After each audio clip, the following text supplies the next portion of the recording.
Dr. Kameshwar Singh, Yalangbang, District Governor, Rotary International District, RID 3240. Professor Dr. Tapan Majumdar, in charge DHS, Government of Tripura. Dr. Anjan Das, Director, Family Welfare and Preventive Medicine. Sri Shubir Shom, Eastern Governor, Zone 16, Rotary International District, RID 3240. Dr. Shuma Mukherjee, Director, NSCRI, that is Netaji Subhash Chandra Bose Cancer Institute. Sri Kisholai Ghosh, President, Rotary Club of Agartala. Professor Dr. Shobhan Bhaumik, Chairman, Rotary Club of Agartala. Professor Dr. Priyonath Das, Secretary, Rotary Club of Agartala. Dr. Dilip Das, President, Rotary Club of Dharmanagar. Dr. Nupur Deborma, Member Secretary, NHM. And Padma Shri Deepa Karmakar, and all the members of Rotary Club, and my dear students, distinguished guests, doctors, and other health staffs and media friends. সবাইকে আমি হার্দিক অভিনন্দন ও শুভেচ্ছা জানাচ্ছি যে এই ধরনের একটা awareness programme যেটা আমাদের ডাইরেক্টর সাহেব বলেছেন যে নিড অফ দ্য আওয়ার, এটা খুবই প্রয়োজন। আমরা কথায় কথায় বলি যে রক্ত পরীক্ষা করাতে হবে, শুধু থ্যালাসেমিয়ার উপর না, যে কোনো বিষয়ই। বিয়ের আগে রক্ত পরীক্ষা আমরা খালি ভাবি, কিন্তু করার বিষয়ে আমরা অনেক সময় যে সোশিয়াল স্টিগমা না হয় এর জন্য আমরা অনেক সময় খানিকটা পিছিয়ে যাই। কিন্তু রোটারি ক্লাবের মতো এরকম যারা সংস্থা তারা যখন এগিয়ে আসবে তাহলে একটা মানে সোশিয়াল যে অ্যাওয়ারনেস এবং তার উপর যে প্রেশার আসবে তাতে করে আমাদের পক্ষেও কিন্তু কাজটা করা অনেকটা সুবিধা হবে। আইন তো ঠিক আছে, আইনগত যে ব্যবস্থা সেটা আগামী দিন করব কি করব না সেটা তো পরের বিষয়, আমরা দেখব। কিন্তু যখন মানুষ বুঝতে পারবে যে থ্যালাসেমিয়া ইরাডিকেট করতে গেলে আমাদের কি কি করা প্রয়োজন, এর জন্য আজকের যারা হয়ে গেছে তাদের থেকে আগামী দিনে যেন না হয় তার জন্য যে ব্যবস্থা এবং তার জন্য যে অ্যাওয়ারনেস এবং যে শিক্ষা, সেটা আগের সামনের যারা এখানে আগামী দিনের যারা প্রজন্ম তাদের মধ্যে সেটা দেওয়া ভেরি ইম্পর্টেন্ট। আমরা জানি এটা অটোসোমাল রিসেসিভ ডিসঅর্ডার এবং একটা বংশগত রোগ, এবং এখানে বলা হয়েছে পুরো ডিটেলস এখানে আলোচনা হয়েছে ব্লাড ডিসঅর্ডার এবং জিনগত রোগ। অনেকে আমরা জানি, যখন আমার জানা মতে অনেক পরিবারকে আমি জানি যাদের এই থ্যালাসেমিয়া রোগে আক্রান্ত হয় যে ফ্যামিলিতে, ওনাদের মধ্যে এরকম একটা অবস্থা হয় যে এই জীবন বুদ্ধি শেষ, আমাদের মানে এই ছেলে বা মেয়েকে নিয়ে কি করব, বা এই ফ্যামিলি মেম্বার্সকে নিয়ে কি করব, অসহায় বোধ করে। কিন্তু এরকমটা না। এখন যেভাবে সায়েন্স ডেভেলপ করছে, যদি প্রপারলি আগের থেকে তার রোগ শনাক্ত করা যায় তাহলে তার লাইফস্টাইল কিন্তু অনেকটা চেঞ্জ করা যায়। সেটা তো একদিক, কিন্তু অ্যাওয়ারনেস যদি না থাকে, আমরা যদি না বুঝি যেখানে নিয়মিত রক্ত দিতে হবে, আবার রক্ত বেশি দিলেও সমস্যা, ব্লাড হিমোগ্লোবিন লোড যদি বেড়ে যায় তাহলে আবার আদার অর্গানের সমস্যা হয়ে যায়, আবার চেলেটিং এজেন্ট দিতে হয়। তো এই সমস্ত বিষয়ে একটা কম্প্যাক্ট যদি আইডিয়া সবার মধ্যে না থাকে তাহলে কিন্তু সেটা সম্ভব হয় না। এখানে আমাদের ডক্টর তপন মজুমদার অলরেডি বলেছেন যে বারবার রক্ত দিলে আবার আদার যেসব রোগের তারও সম্ভাবনা বেশি থাকে। আমরা সবাই জানি যে হেপাটাইটিস বি, সি এবং ডি এবং অন্যান্য হেপাটাইটিসের সাথে যুক্ত অন্যান্য যে রোগগুলো সেগুলো হওয়ার সম্ভাবনা থাকে, বা আদারওয়াইজ অন্যান্য রোগগুলো হয়। এখানে বলা হয়েছে যে আমরা এই বিষয়ে আমরা চিন্তা করব, এবং প্রতিটা মানুষ, আমার মনে হয় আমাদের প্রতিটা লিডার অব দ্য সোসাইটি সব জায়গায় এই বিষয়টা বলা উচিত যে যারা থ্যালাসেমিয়ায় আক্রান্ত আছে এবং তাদের কি করা উচিত। আমরা জানি এই সমাজে আমরা অনেকে আছে, আমরা জানি না আমরা থ্যালাসেমিয়া আক্রান্ত কিনা, কিন্তু কারণ সাইন অ্যান্ড সিমটম অনেক সময় বোঝাও যায় না, এর জন্য স্ক্রিনিংয়েরও দরকার। তো এখানে যা বলা হয়েছে যে মোবাইল ভ্যান কলকাতায় ওনাদের আছে, আমাদের ত্রিপুরাতেও আমাদের ইনফ্রাস্ট্রাকচার আমরা ডেভেলপ করছি। যদি এরকম সুবিধা হয় আমরা নিশ্চয়ই আমরা সেই বিষয়ে আমাদের সরকারের থেকেও আমরা এই বিষয়ে আমরা চিন্তা ভাবনা করতে পারি। আজকে আমি একটা আর্টিকেল আমি দেখছিলাম, সেখানে বলা হয়েছে যেখানে এই যে বোন মেরো ট্রান্সপ্লান্ট আমরা ত্রিপুরাতেও আমরা চেষ্টা করছি, মোহন ফাউন্ডেশনের সাথে আমরা কথা বলেছি এবং তারাও আমাদেরকে বলেছে যে এখানে, কারণ কিডনি ট্রান্সপ্লান্ট আমরা শুরু করে দিয়েছি, 3rd কিডনি ট্রান্সপ্লান্ট হয়েছে এবং সবকটা patient they are very good in condition. কাজে আগামী দিন আমাদের এই বোন মেরো ট্রান্সপ্লান্টের জন্য আমরা কথাবার্তা বলছি এবং তারা আমাদের আশ্বাস করেছেন এবং তারা এখানে এসেছেন। আশা করি আগামী দিন আমরা সেটা করবে। তো আজকে আমি সেটা দেখছিলাম যে আমাদের ইউনিয়ন হেলথ মিনিস্ট্রি থেকে একটা স্কিম করেছে বাল সেবা যোজনা। সেখানে বলা হয়েছে যে বোন মেরো transplant is very costly, we know, এবং তার জন্য দেখলাম এখানে প্রায় 10 লাখ করে এই বাল সেবা যোজনার মাধ্যমে ওনারা সেটা এক এক পেশেন্টকে যাদের বোন মেরো ট্রান্সপ্লান্ট করতে হবে তাদেরকে সেই দেওয়ার ব্যবস্থা করেছে এবং তার সাথে কোলাবোরেট করেছে একটা কোল ইন্ডিয়া যে লিমিটেড, তারাও এর সাথে যুক্ত হয়েছে। তো এটা আমাদের জন্য খুব ভালো। আপনারা সবাই জানেন আমার এখানে প্রায়শ প্রতি বুধবারে আমি বসি মুখ্যমন্ত্রীর সময় পৌঁছতে, এবং একটা বিরাট একটা পার্সেন্টেজ কিন্তু এই বোন মেরো ট্রান্সপ্লান্ট নিয়ে আমাদের কাছে আসে, যে কারণে আমাদের এই উদ্যোগ যে এখানেও কেন বোন মেরো ট্রান্সপ্লান্ট হবে না।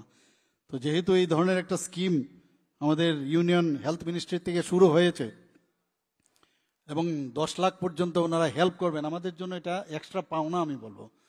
আমি জানি না আমাদের হেলথ ডিপার্টমেন্ট এই বিষয়ে অবগত আছে কিনা, যদি থাকে, এবং কারণ সমস্ত স্টেট এবং ইউনিয়ন টেরিটরিতে সেই ডিরেকশন ওনারা দিয়েছেন, কারণ পার্লামেন্টে আমাদের অনারেবল হেলথ মিনিস্টার সেটা ওখানে ওনার বক্তব্যতে বলেছেন। এখানে আমরা সবাই জানি যে এই ধরনের যখন বাবা মা দুজনেই থ্যালাসেমিয়ার বাহক হয়, সেখানে কিন্তু থ্যালাসেমিয়া হওয়ার যে চান্স সেটা কিন্তু বেশি হয়। তো সেই জায়গায় এখন আমরা কি করে বুঝবো বাবা মা থ্যালাসেমিয়াতে ওরা আক্রান্ত কিনা? এর জন্য স্ক্রিনিং খুব ইম্পর্টেন্ট। তো স্ক্রিনিংয়ের জন্য আমাদের যে ব্যবস্থা আরও বাড়াতে হবে অ্যাওয়ারনেসের মাধ্যমে। যখন অ্যাওয়ারনেস থাকবে তখন মানুষ কিন্তু চলে আসবে স্ক্রিনিং করার জন্য।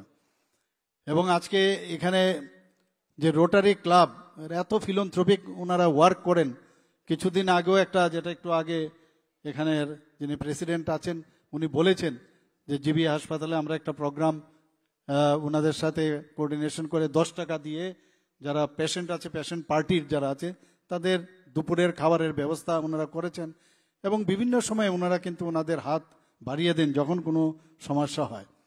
আমরা জানি যে থ্যালাসেমিয়ার যে দুটো ভাগ আছে, একটা হচ্ছে আলফা থ্যালাসেমিয়া আর একটা হচ্ছে বিটা থ্যালাসেমিয়া। এবং বিটা থ্যালাসেমিয়া কিন্তু মারাত্মক, আলফা থ্যালাসেমিয়ার ততটা ভয় থাকে না, কিন্তু আবার আলফা থ্যালাসেমিয়ার যদি তার কিছু মানে রূপ আছে যেগুলো আবার মাঝে মাঝে খুব মারাত্মক। তো সেই জায়গায় এই বিষয়গুলো নিয়ে আলোচনা আমার মনে হয় দরকার এবং আমাদের সারা দেশব্যাপী তার সচেতনতা দরকার। শুধু আগরতলা বা ত্রিপুরাতে নয়, সারা এখানে বলা হয়েছে নর্থ ইস্টার্ন জোনের 8টা এবং পশ্চিমবঙ্গের একটা পার্ট নিয়ে সচেতনতা ওনারা করছেন। তো এটা নিয়ে আমরা প্রতি বছর যে আমরা জানি যে 8ই মে বিশ্ব থ্যালাসেমিয়া দিবস উদযাপন হয়। এই যে উদযাপন হয় সেটা কিন্তু যারা থ্যালাসেমিয়াতে আক্রান্ত তাদের প্রতি, তারা যে যুদ্ধ করছে তারা বেঁচে থাকার জন্য, তাদের প্রতি সম্মান জানানো। এর জন্যই কিন্তু এই থ্যালাসেমিয়ার যে দিবস আমরা 8ই মে আমরা পালন করি, তার জন্য আমরা করি। এবং বিশেষ করে যারা ডাক্তারবাবুরা আছেন, যারা সায়েন্টিস্টরা আছেন, তারা যেভাবে এই থ্যালাসেমিয়াকে নির্মূল করা যায়, ওদের যে প্রচেষ্টা তাকে সম্মান জানাতে এই বিশ্বজুড়ে এই দিবস 8ই মে পালন করা হয়। ভারতবর্ষে আপনারা নিশ্চয়ই জানেন এর মধ্যে যে প্রায় 70,000-এর মতো, মানে প্রায় 65,000 থেকে 66,000, গড়ে প্রায় 70,000 থ্যালাসেমিয়া রোগী আছে এবং প্রায় 4.2 করোড় ভারতীয় থ্যালাসেমিয়া রোগে আক্রান্ত আছে। এবং আপনারা আপনাদের অবগতির জন্য জানাচ্ছি যে প্রতি বছর প্রায় 10,000 থেকে 12,000 শিশু এই বিটা থ্যালাসেমিয়ার মতো গুরুতর রোগ নিয়ে জন্মগ্রহণ করেন। অর্থাৎ কি, আমাদের সেই অ্যাওয়ারনেসই নেই, যেখানে মা বাবা দুজনেই থ্যালাসেমিয়ার বাহক, অথচ তারা জানেনই না তার যে বেবি আসবে সেখানে কিন্তু বিটা থ্যালাসেমিয়া হওয়ার প্রবণতা বেশি। তবেই এতটা আজকে এই 10,000 থেকে 12,000 এই বিটা থ্যালাসেমিয়ার মতো প্রতি বছর জন্মগ্রহণ করে। তো সাংঘাতিক বিষয়। অথচ আমি যদি জানি যে এই কারণে আমার prevention is better than cure and cheaper, আমরা সবাই জানি, এবং সেফার, সেই জায়গায় যদি আমরা আমাদের এই কাজটা আমরা যদি আরো করি, রটারি ক্লাব যে কাজটা অভিযানটা শুরু করেছে, আমরা সবাই মিলে আমি বলবো যে ওনাদের এই উদ্যোগ নিঃসন্দেহে একটা প্রশংসনীয় বিষয়। আমি ওনাদেরকে ধন্যবাদ দেব যে ওনারা এই অভিযানটা শুরু করেছেন। ত্রিপুরায় বর্তমানে প্রায় 2,858 জন থ্যালাসেমিয়া রোগী তারা এখানে আছেন। এবং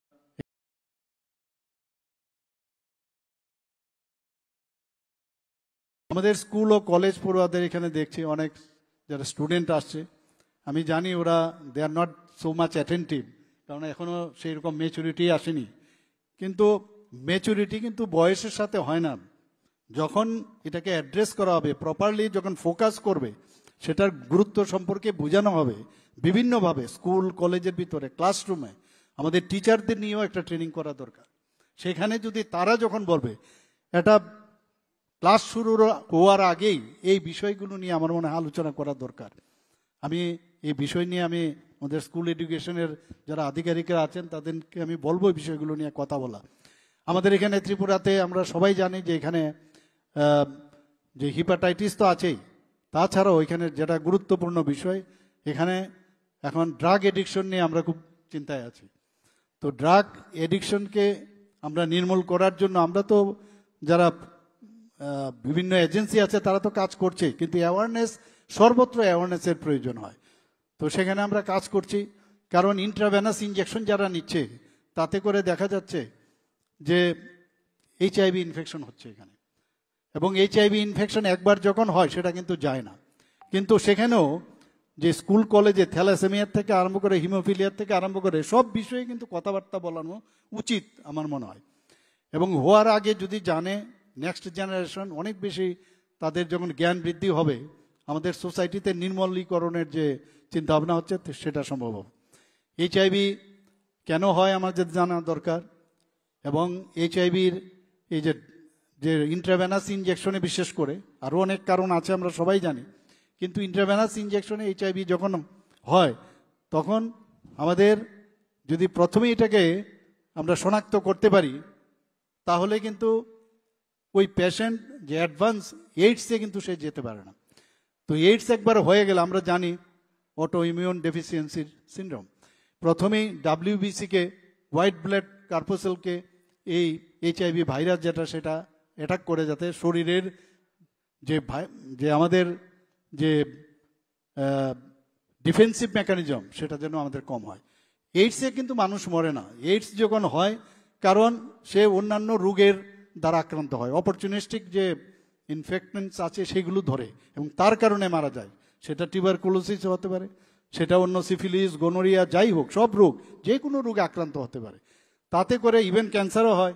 তো সেই জায়গায় এই যে অ্যাওয়ারনেসগুলো, থ্যালাসেমিয়া, হিমোফিলিয়া এবং আদার ব্লাড ডিসঅর্ডারের যা যা আছে, এটা মোটা জিনিস যদি আমরা প্রতিনিয়ত আলোচনা করি, বই পাঠ্যতে থাকে, তার কোশ্চেনিয়ারও থাকবে নিশ্চয়ই, কিন্তু প্র্যাকটিক্যালি যদি বোঝানো যায় তাহলে এদের মধ্যে কিন্তু মস্তিষ্কের ভিতরে ঢুকানো খুব ইম্পর্টেন্ট। তো তবেই হবে আগামী দিনের যে আমাদের আপনারা যে উদ্যোগ নিয়েছেন রোটারি ক্লাব, সেটা সম্ভব হবে। আমরা রাজ্য সরকার, আমরা দায়বদ্ধতা আমরা আছে, আমরা বিভিন্নভাবে ত্রিপুরার হেলথ সার্ভিসকে আমরা শক্তিশালী করার চেষ্টা করছি। এখানে আমরা এটাও জানি যে এখানের যে সিমটম, সাইন অ্যান্ড সিমটম থ্যালাসেমিয়ার আমরা কিভাবে বুঝবো। একটা লোক যখন দেখা যায় তার এনিমিয়া, কারণ আমরা জানি এটা হিমোগ্লোবিনের সমস্যা, তার মধ্যে এনিমিক পেশেন্ট এনিমিয়া হিসাবে দেখা যায়। ডার্ক ইউরিন যদি হয়, এক্সেসিভ টায়ার্ডনেস এবং ফেটিক যদি হয়, উইকনেস, পুয়ার অ্যাপেটাইট এবং ইয়েলো এবং পেল স্কিন যেটা এনিমিয়ার লক্ষণ, সেগুলো যখন ধরা পড়ে এবং ডিলেড গ্রোথ এবং ডেভেলপমেন্ট যখন হয়, তখন একটা সন্দেহ থাকে যে এই পেশেন্ট মেবি সে থ্যালাসেমিয়া রোগী হতে পারে।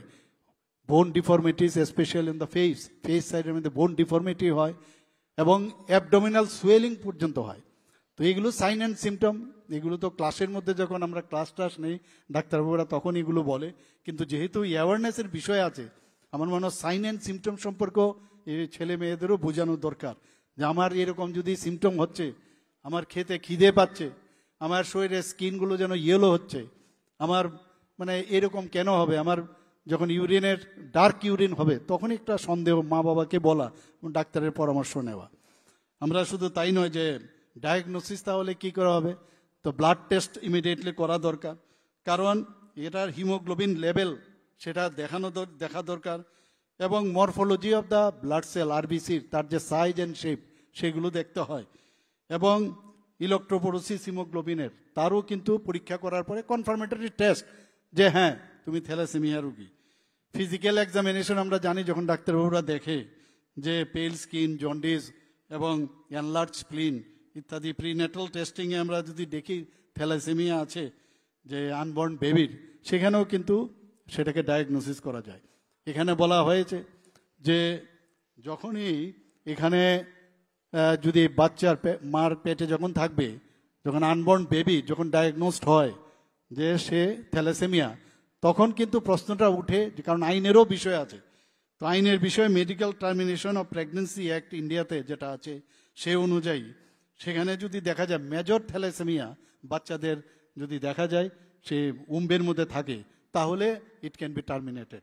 তো সেই বিষয়ে গার্জিয়ানদের ডেকে বোঝানো প্রয়োজন, বুঝে আগের থেকে টার্মিনেশনের বিষয় সেগুলো নিয়ে আলোচনা করা দরকার। আমাদের ত্রিপুরাতে আপনাদের অবগতির জন্য জানাচ্ছি যে আমরা অনেক হেলথ সেক্টরে আমরা অনেক মানে 2018 সালে আমাদের ভারতীয় জনতা পার্টির নেতৃত্বাধীন যে সরকার, সেখানে আসার পর আমরা কিন্তু অনেক বিষয়ে আমরা কিন্তু চেষ্টা করছি যাতে মানুষ বাইরে না যেতে হয়। এখানে বিভিন্ন যেসব সুপার স্পেশালিটি, 9টা সুপার স্পেশালিটি আমরা ত্রিপুরাতে এখন স্টার্ট হয়েছে, cardio, thoracic, neuro surgery, everything এখানে ত্রিপুরাতে। আমাদের এখানে অলরেডি একটা সুপার স্পেশালিটি ব্লক হয়েছে 250 কোটি টাকা খরচ করে, একদম পুরো কর্পোরেট স্টাইলে আমরা সেটা শুরু করেছি। এখানে কিছুদিন আগে আমাদের এখানে সব থাকা সত্ত্বেও আমরা ভাবলাম যে তারপরেও কেন খামতি থাকবে, তো সেই খামতি যাতে মানে না থাকে তার জন্য কিছুদিন আগে ডাইরেক্টর এইমস ডক্টর নিবাস, ওনাকে শ্রীনিবাসের সাথে আমার কয়েক জায়গায় ওনার মানে আমি স্টেজ শেয়ার করেছিলাম। তো উনি আবার এই বিষয়ে ওনার কিভাবে হসপিটাল ম্যানেজমেন্ট করতে হয় ওনার অগাধ এক্সপার্টাইজ ওনার ছিল। তো ওনাকে বলার পরে উনি ওনার টিম এখানে এসছেন, ওনার সাথে কথা হয়েছে, ওনারা ঘুরেছেন সব জায়গায়। তো ওনারা বলেছেন যে এখানে যাতে আমাদের হসপিটাল ম্যানেজমেন্টের উপরে আমরা যেন একটা ইভেন এমসিআইয়ের যে গাইডলাইন আছে সেই এনএমসির গাইডলাইন সেই অনুযায়ী এখানে সেই কোর্স এখন এমডি ও দেওয়া যায়। তো সেই ব্যাপারে আমরা কথাবার্তা বলছি। আমি এর মধ্যে দিল্লিতে যাব, যদি যাই কোনো কারণে তখন সেখানে ওনাদের সাথে আমরা মৌক করছি যে আমাদের যারা ডাক্তারবাবুরা আছেন, বিশেষ করে যারা সিনিয়র রেসিডেন্ট, তাদেরকে কিভাবে ওনারা আরও বেশি করে ওনাদেরকে ট্রেনিং দেবেন সেই বিষয়ে কথা হবে। আমাদের এখানে শয্যা সংখ্যা মাত্র আগরতলা গভর্নমেন্ট মেডিকেল কলেজে মাত্র 727 ছিল। সেখান থেকে আমরা দেখতাম বিছানায় না পেয়ে মানে ফ্লোরে তারা থাকতো, সেখানে প্রায় ডাবল আমরা এবার শয্যা সংখ্যা বাড়িয়েছি, প্রায় 1413টা। আমাদের এখানে অলরেডি আমাদের এখানে প্রায় 400 MBBS, আগে ত্রিপুরার জন্য প্রায় 10টা 12টা 15টা, আগে তো 3টা 4টার মতো MBBS এর সিট আসতো। সেই জায়গার মধ্যে আজকে এখানে প্রায় 400 MBBS আসন ত্রিপুরাতে গভর্নমেন্ট এবং প্রাইভেট সেক্টর মিলে 400 আসন হয়েছে। পিজিও প্রায় 89 পিজি সিট এখানে হয়েছে। আমাদের এখানে ডেন্টাল BDS এর সিট এখানে 63টা হয়েছে। এখানে ফার্মেসি কলেজ হয়েছে, এখানে BSc নার্সিং কলেজ হয়েছে। তো সব দিকে মিলিয়ে আমাদের এখানে কিন্তু এখন ইনফ্রাস্ট্রাকচার খুব ভালো হচ্ছে, এবং আমরা সব জায়গায় আমরা চাইছি যে সমস্ত ডিস্ট্রিক্ট হসপিটালগুলোকেও যাতে স্ট্রেংথেনিং করা যায়, তারও আমরা কাজ এখানে করছি। আমরা বিভিন্ন যে ট্রমা কেয়ার সেন্টার সমস্ত ডিস্ট্রিক্ট হসপিটালগুলোতে আমরা শুরু করেছি, অলমোস্ট কয়েকটা জায়গা বাদ আছে, সেগুলোতে আমরা করব। মুখ্যমন্ত্রীর জন আরোগ্য যোজনা, প্রধানমন্ত্রীর জন আরোগ্য যোজনা, আমরা সবাই জানি যে আমরা ত্রিপুরাতে স্যাচুরেশন পয়েন্ট আমরা এনেছি, কিন্তু তারপরেও এখানে কিন্তু যেহেতু একটা ক্যাপিং আছে, তো ক্যাপিংয়ের বাইরে সারা ত্রিপুরার অন্যান্য মানুষরা কি করবে, তখন মুখ্যমন্ত্রীর জন আরোগ্য যোজনা আমরা 5 লাখ টাকা করে প্রতি বছরে প্রতিটা ফ্যামিলিকে দেওয়ার জন্য আমরা একই ধাঁচে আমরা সেটাও কিন্তু ত্রিপুরাতে শুরু করেছি। এবং সারা ভারতবর্ষের মধ্যে ত্রিপুরাই এক জায়গা, একটা স্টেট যেখানে সমস্ত মানুষ এখানে এই যে যোজনা, সে আরোগ্য যোজনার মধ্যে কিন্তু তারা কাভার আপ এখানে আছে। এখানে আমাদের আগরতলা ডেন্টাল কলেজে আমরা মাননীয় প্রধানমন্ত্রীর যে ডোনার মিনিস্ট্রি, তার থেকে আরেকটা বিল্ডিং করার জন্য 202 কোটি টাকা আমরা পেয়েছি। এজিএমসিতে আমরা 200 শয্যা বিশিষ্ট মা ও শিশু, মাদার অ্যান্ড চাইল্ডের একটা 192 কোটি টাকা পেয়েছি, সেটাও আমরা শুরু করছি। 121 কোটি 90 লক্ষ টাকা, যেটা একটু আগে আমি বললাম, বিশ্রামগঞ্জে নেশামুক্তি কেন্দ্র স্থাপন করছি। 8টি জেলায় 50 শয্যা বিশিষ্ট আমরা at the rate of 20 crore, সেখানেও সমস্ত জায়গায় এই ডি এডিকশন সেন্টার খুলছি আমরা। এখানে কিছুদিনের মধ্যেই আমি অলরেডি ডিসিশন নিয়েছি যে বহু লোক চোখের সমস্যা নিয়ে বাইরে যেতে হয়, তো এখানে একদম টার্সিয়ারি সেন্টার একটা 100 সিটের আমরা আইএলএস হসপিটালে যাওয়ার বা দিকের যে ওইটা আমরা সেটাকে চিহ্নিত করেছি, সেখানে প্রায় 5 কোটি টাকা অ্যাডভান্স আমরা দিয়েছি, সেখানে একটা টার্সারি আই কেয়ার সেন্টার হবে। আমি আশা করি আজকের এই যে পদক্ষেপ আপনারা নিয়েছেন রোটারি ক্লাব, এটা একটা ঐতিহাসিক আমার মনে হয় লড়াই, এবং সরকার, সমাজ ও নাগরিকদের, যেটা আমার পূর্ববর্তী বলেছেন, আমরা সবাই মিলে যদি তাই সেই রোগকে আমরা প্রতিরোধ করতে পারি, তাহলে এক ত্রিপুরা শ্রেষ্ঠ ত্রিপুরা, এক ভারত শ্রেষ্ঠ ভারত সম্ভব হবে এবং সেটাকে নির্মূল করা যাবে। সবাইকে অসংখ্য ধন্যবাদ, এবং আমি এখানে ধন্যবাদ দিয়ে আমি আমার বক্তব্য শেষ করছি। জয় Hind. Thank you so much, sir, for your inspiring words and your gracious presence here today. Your message has truly added depth